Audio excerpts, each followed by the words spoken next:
আল্লাহ যাকে ভালোবাসে তাকেই দ্বীনের বুঝ দান করেন। নবী বলেন, মান ইউরিদিল্লাহু বিহি খায়রান ইউফাক্কিহু ফিদ্দীন। আল্লাহ তাআলা যার কল্যাণ চান তাকেই ধর্মের বুঝ দান করেন। বলেন সুবহানাল্লাহ।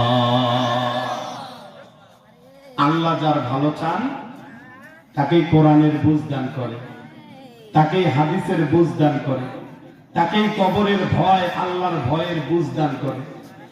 আজকে দেখেন আমাদের মধ্যে কিন্তু দ্বীনের বুঝ নেই। কেমনে বুঝবেন? খারাপ কথা সুন্দর করে বলতে পারে, কিন্তু সুবহান রাব্বিয়াল আ'লা সুন্দর করে বলতে পারে না। কে কথা কয় না? কে? এখন যদি আমি হঠাৎ করে বলি, যারা মাদ্রাসায় পড়েন নাই এদের মধ্যে হঠাৎ করে কাউকে যদি বলি সূরা ফাতিহাটা সুন্দর করে বলো, পারবে?